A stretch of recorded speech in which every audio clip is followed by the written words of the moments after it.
la joie d'être dans la présence de Dieu? Amen. Je suis dans la joie d'être dans sa présence. Amen. Amen. Je vous invite à prendre la parole de Dieu. Apocalypse chapitre 21 et le verset 14. Voilà, c'est un mois un peu chargé. La semaine prochaine, je serai en déplacement. Donc merci aussi de pouvoir prier pour moi. Donc, je ne serai pas là à partir de vendredi. Je rentrerai peut-être que dimanche soir. Apocalypse chapitre 21 et le verset 14. Est-ce que nous l'avons trouvé? Est-ce que nous avons trouvé le verset? Si on a trouvé, je vais le lire. Et ça avec votre permission, on va juste se mettre debout pour lire la parole de Dieu.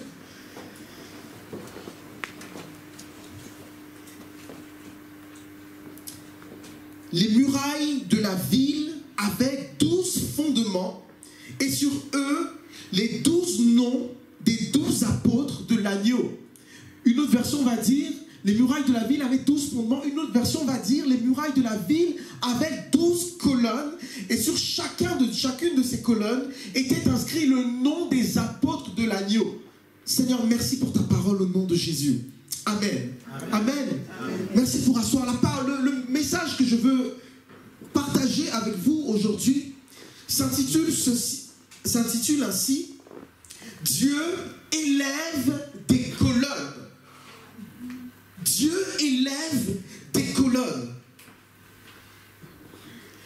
Et plus j'ai réfléchi à ce passage, et plus je me suis rendu compte que Dieu veut élever beaucoup de colonnes.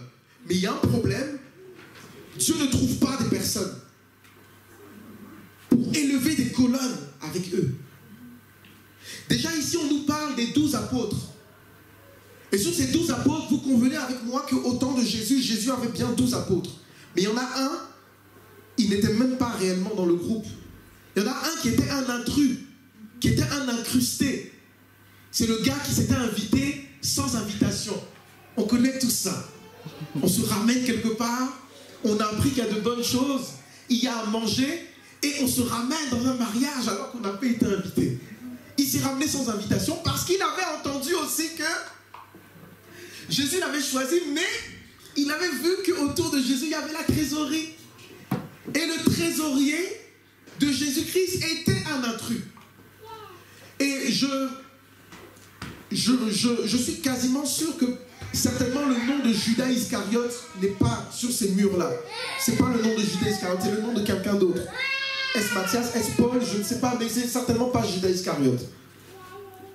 Donc déjà, ça nous montre déjà ici que les colonnes, Dieu veut élever des colonnes, mais par contre, parmi les 12 ici, il y en a un qui avait été disqualifié.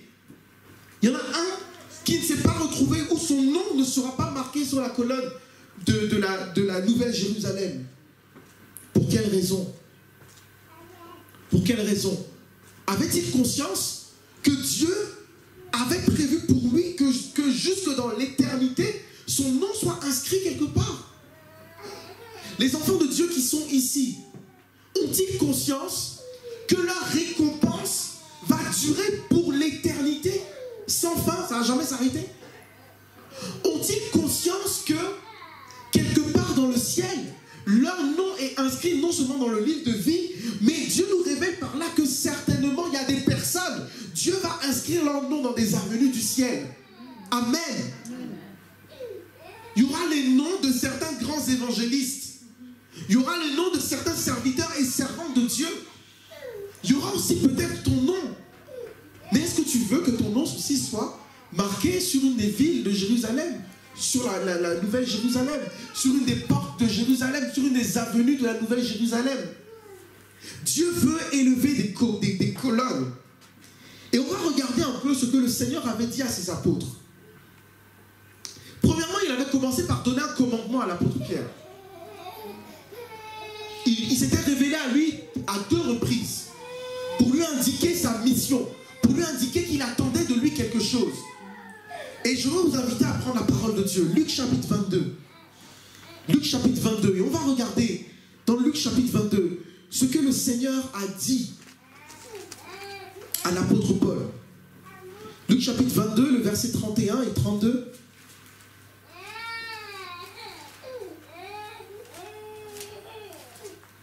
Pas à l'apôtre Paul, à l'apôtre Pierre. Excusez-moi du lapsus. Luc chapitre 22, le verset 31 et 32. Voici ce que la parole de Dieu dit. Simon, Simon, Satan vous a réclamé pour vous passer au crible comme le blé. Regardez bien l'expression. Ici, il l'appelle Simon. Dans un autre passage, il va dire Pierre. Alléluia. Ici, il appelle Simon. C'est son ancienne nature. C'est son ancienne nature parce qu'il n'avait pas encore été transformé. Il y a une autre version qui va nous dire Satan vous a réclamé pour vous cribler comme le froment. Et la suite dit ceci. Mais j'ai prié pour toi afin que ta foi ne défaille pas. Et quand tu seras revenu à moi, une autre version va dire quand tu seras converti, affermis tes frères. Affermis tes frères. C'est pour ça que Pierre a été posé en tant que colonne. Pour affermir les frères qui sont autour de lui. Alléluia. Et on prend Matthieu chapitre 16. Ça c'est la première révélation que l'apôtre l'apôtre Pierre va recevoir de Jésus. Matthieu chapitre 16. Il va recevoir une première révélation sur sa mission. Et le verset 17.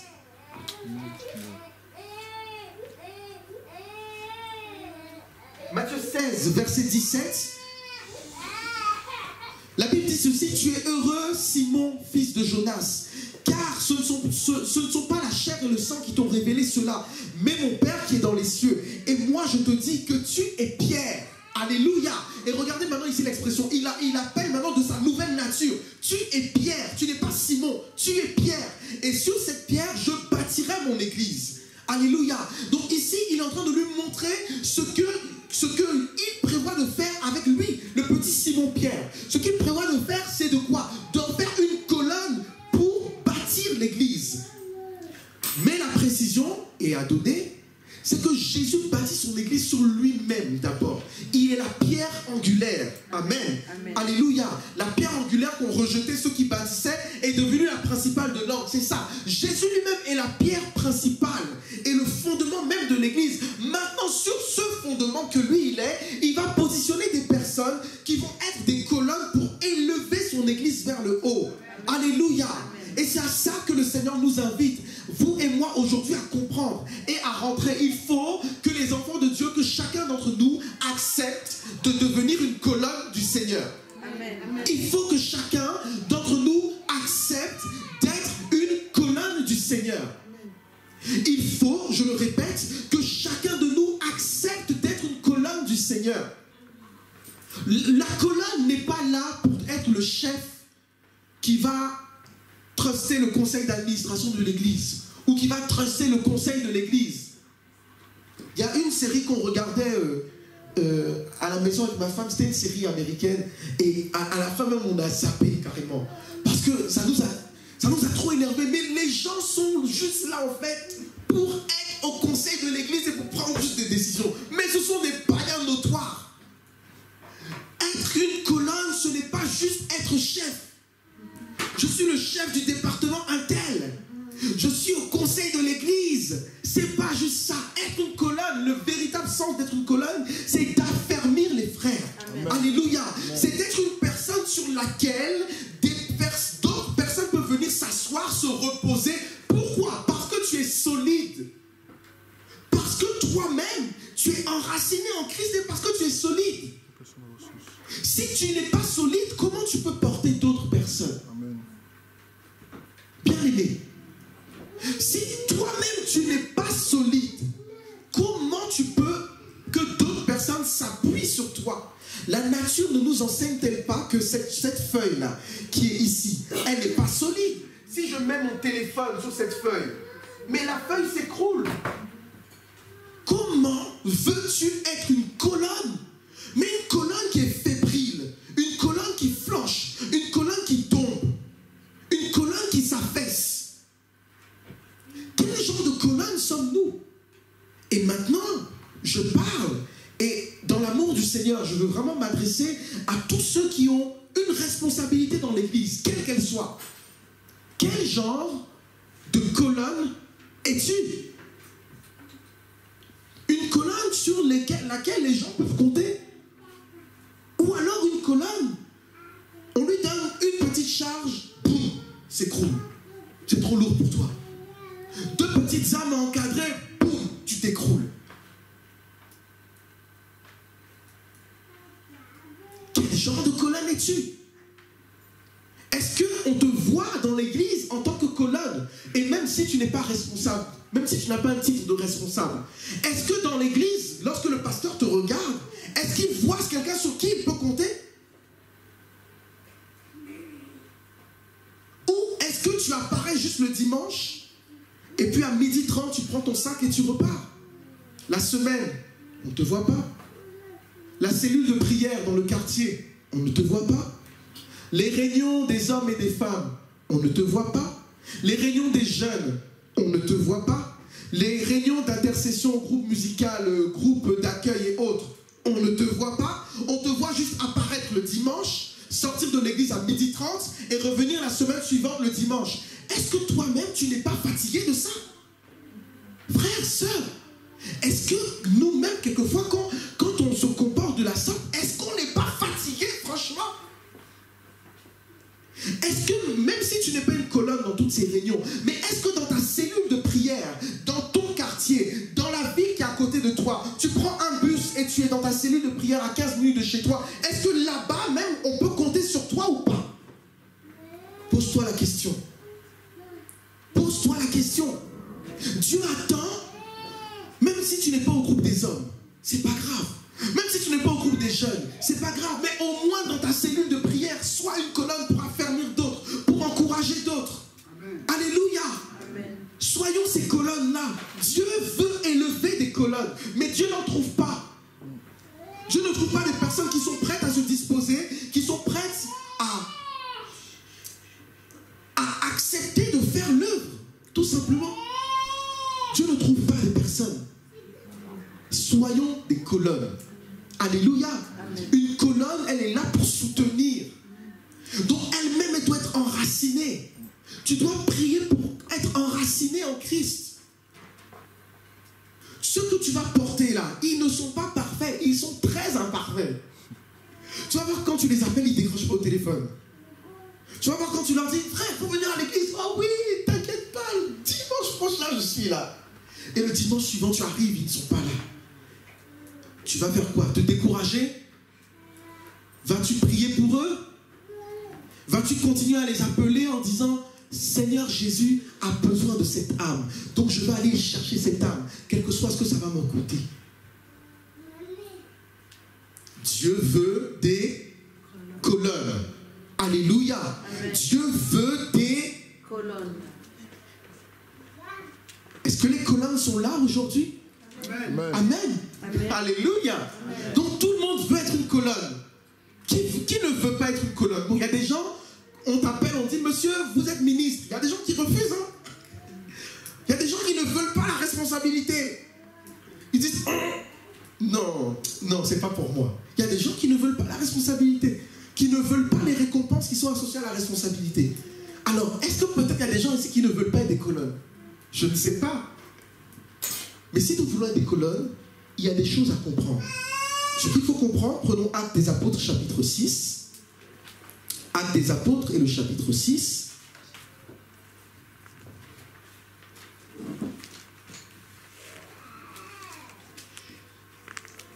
Verset 2. Le pasteur a beaucoup parlé de ça quand il a parlé des diacres, des diaconesses, des anciens, etc. Mais on va relire, parce que ça ne s'adresse pas qu'aux diacres, aux diaconesses et aux anciens.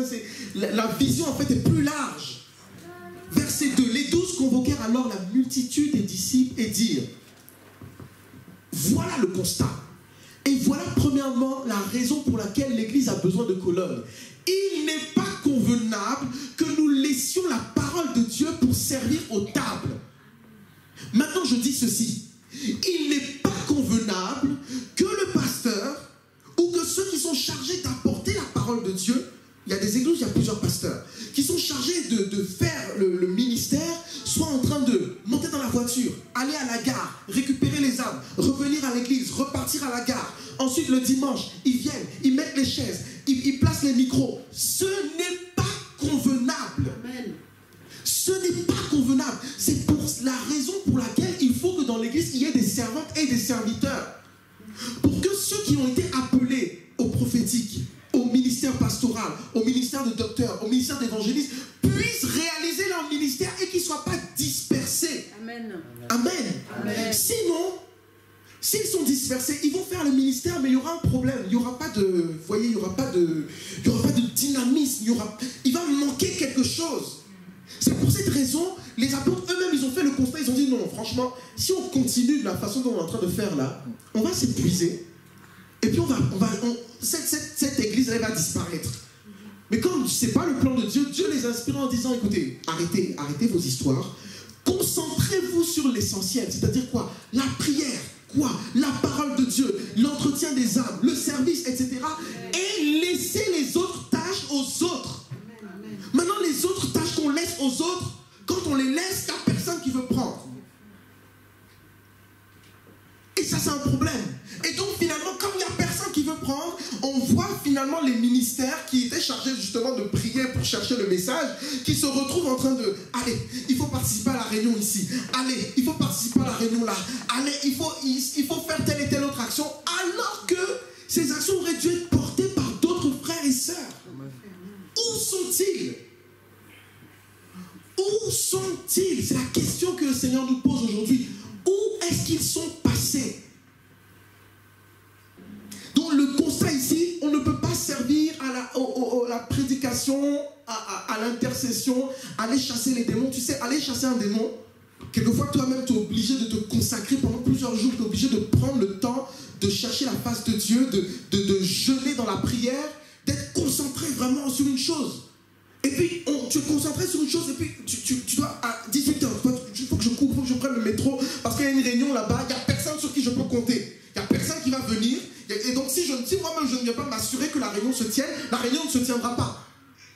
Et au lieu d'aller te concentrer sur les choses essentielles, au lieu de permettre au ministère de se concentrer sur les choses essentielles, finalement, le ministère se trouve en train de courir à gauche, à droite, pour faire ce que les chrétiens auraient dû faire par eux-mêmes. Alors changeons. Alléluia. Il faut que des colonnes se lèvent. Amen. Amen. Il faut que des colonnes se lèvent. Amen. Il faut, les papas, les mamans, les jeunes, les moins jeunes, il faut que des colonnes se lèvent. On n'a pas besoin d'être nommé responsable pour être une colonne. On le démontre avant. Amen. Alléluia. C'est avant la nomination que tu démontres réellement que toi, tu es une colonne dans tel département. Tu es une colonne dans tel service. Tu es une colonne. Le jour où tu n'es pas là, on sent que le frère, la sœur, un tel n'était pas là. Et ça, c'est un bon témoignage. Ça ne veut pas dire que tu es indispensable. Ça veut dire que tu apportes vraiment ce que tu dois apporter à l'église.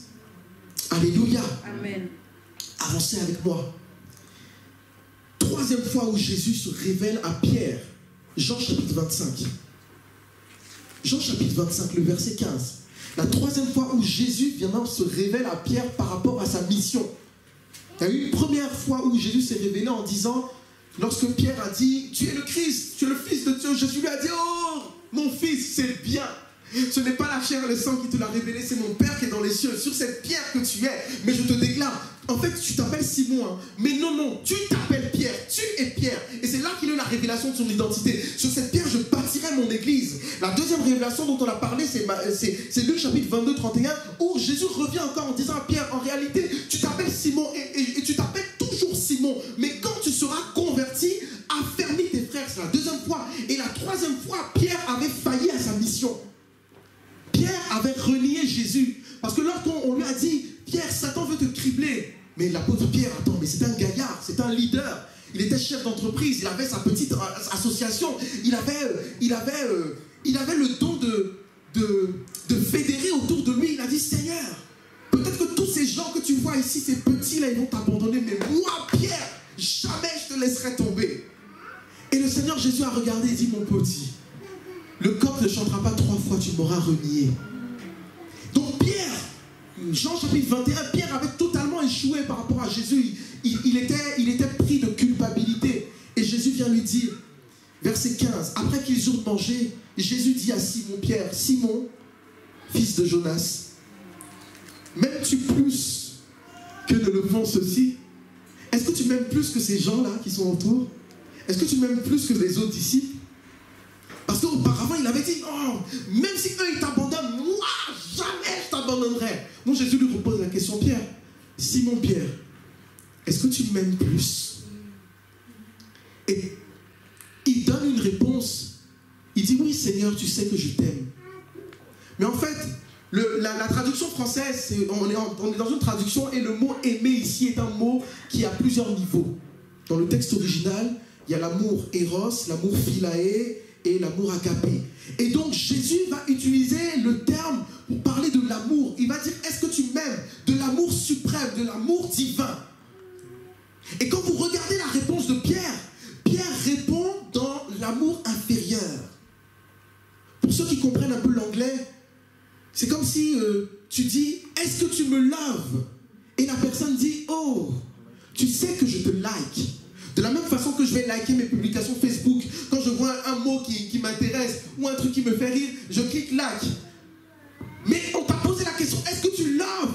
Et toi tu dis non. Love, non, c'est un mot trop fort. Je like. Et c'est de cette réponse-là en fait que Pierre a répondu. Donc Jésus lui repose une deuxième fois la question. Oui Seigneur, tu sais que je t'aime. Jésus lui dit, prends soin de mes agneaux. Joue ton rôle. Joue ton rôle. Il lui dit une seconde fois, Simon, fils de Jonas, est-ce que tu m'aimes? Est-ce que tu m'aimes de l'amour supérieur, de l'amour divin? Et la deuxième réponse encore, quand vous regardez dans le texte original, c'est fort. Deuxième réponse de Pierre qui dit, je t'aime, mais de l'amour inférieur. Il est totalement pris de sa culpabilité. Mais Jésus ne regarde pas à ça, il dit, écoute, c'est pas un problème, sois le berger de mes brebis. Alléluia. Amen. Sois le berger de mes brebis. Il lui dit une troisième fois, Simon, fils de Jonas, m'aimes-tu?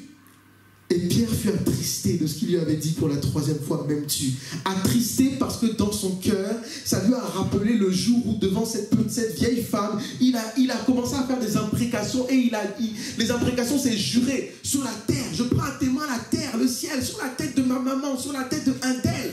Je ne le connais pas. Et Pierre était pris de remords et de tristesse. Mais Jésus lui dit une troisième fois, prends soin de mes brebis. Alléluia.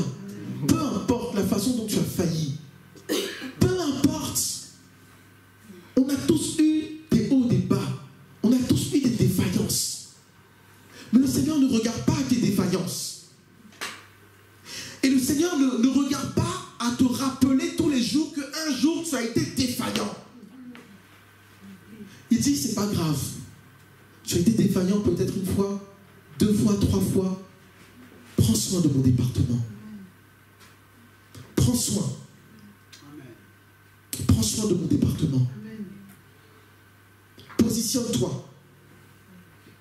Et prends soin de ces personnes. Tu veux être une colonne dans l'église. Tu es assis, tu attends une nomination. Tu attends que le pasteur te prenne son téléphone. Bon, j'ai rêvé que tu dois être responsable du département intel. Et tu dis, alléluia, maintenant je vais servir le Seigneur. Frère, sœur, si tu n'as pas appris à servir Dieu sans nomination, tu ne le serviras jamais avec une nomination. J'entends, tu ne le serviras jamais, même si on te met des gardes du corps autour de toi pour t'escorter dans ton passage, tu ne le serviras pas. Même si on te donne une voiture avec chauffeur, je peux t'assurer que tu ne le serviras pas. Tu prendras justement ce moyen pour le détourner. De même que lorsque tu étais auparavant assis, tu détournais les choses, tu détournais ton temps ne servait pas à Dieu. Même si on te donne une voiture avec chauffeur pour t'amener à l'église et pour dire maintenant va évangéliser dans la ville de Grigny, tu ne le serviras toujours pas. Tu diras à ton chauffeur, attends, allons aux Champs-Élysées là, le budget qu'on m'a donné, j'ai quelques petits trucs à acheter. Il faut que je change mes chaussures. Il faut que j'aille regarder un petit film d'abord. Quand la séance de ciné sera terminée, je prendrai la voiture et puis j'irai maintenant pour aller évangéliser dans le quartier.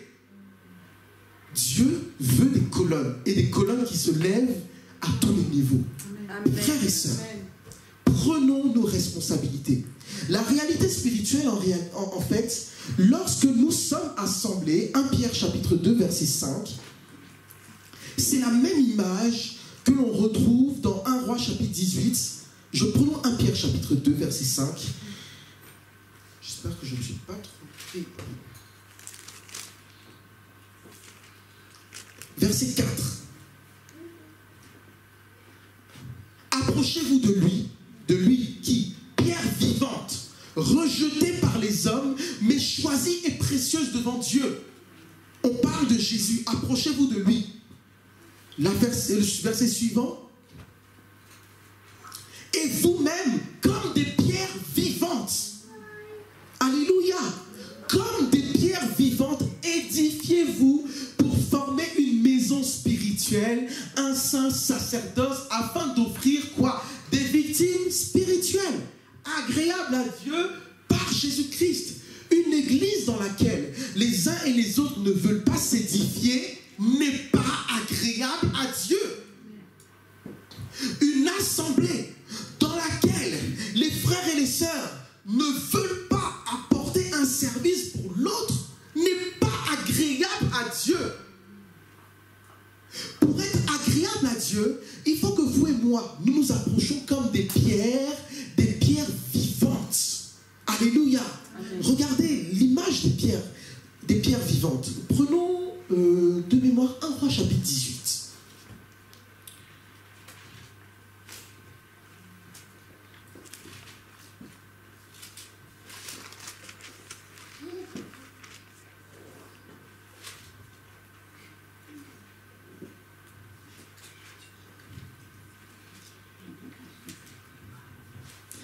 Chapitre 18, à partir du verset 31, verset 30. Élie s'est retrouvé seul prophète face au prophète de Baal. Et Élie va poser un acte qui est un acte spirituel, qui est un acte prophétique en réalité, mais qui va nous montrer en fait quand les pierres s'assemblent et quand les pierres veulent s'édifier, comme dit 1 Pierre chapitre 2 verset 5, voilà ce qui se passe. Élie commence, verset 30, Élie dit alors à tout le peuple, approchez-vous de moi. Tout le peuple s'approcha de lui. Alors Élie rétablit l'autel de l'Éternel qui avait été renversé. Quand la maison de Dieu est renversée, il faut la rétablir. Amen. Il va rétablir l'autel qui avait été renversé. Élie prit quoi? 12 pierres. D'après le nom des tribus de fils de Jacob, qui est la parole adressée, qui avait été adressée en ces termes, Israël sera ton nom. Et il bâtit avec ces pierres un autel au nom de l'Éternel.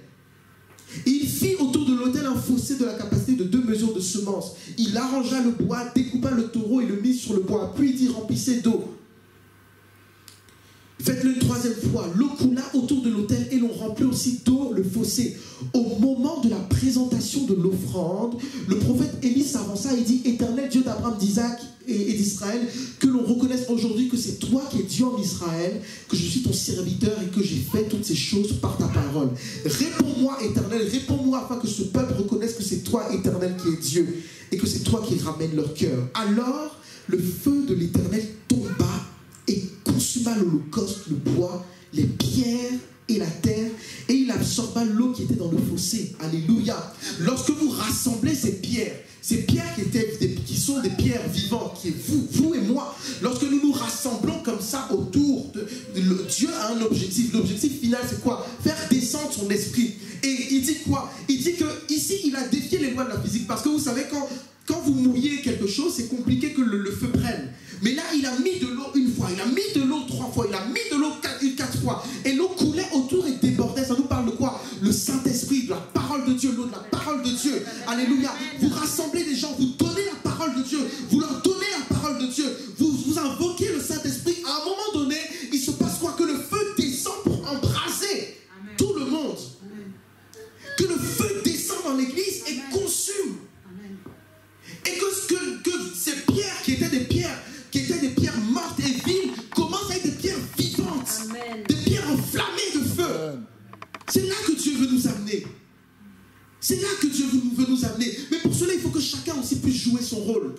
Chacun doit être à sa place. Chacun chacun doit jouer son rôle. Chacun doit accepter de jouer son rôle. Et surtout, ceux qui sont des colonnes déjà doivent accepter de porter ceux qui sont faibles. Alléluia.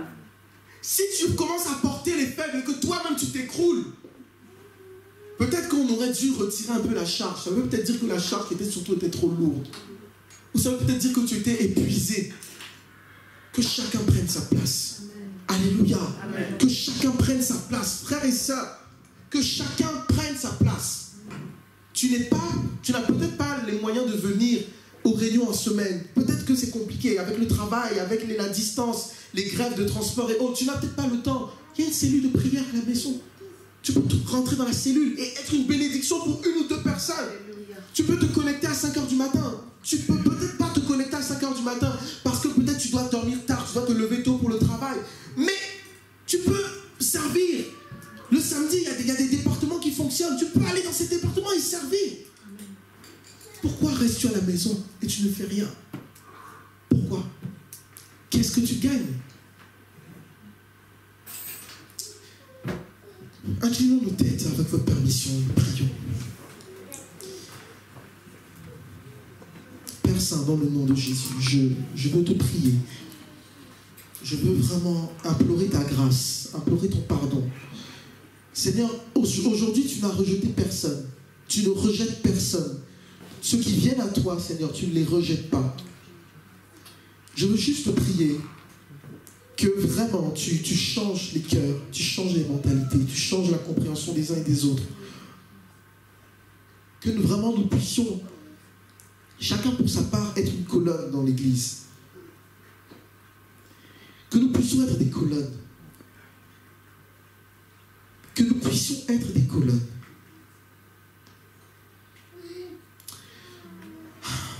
Seigneur, que nous puissions être des colonnes.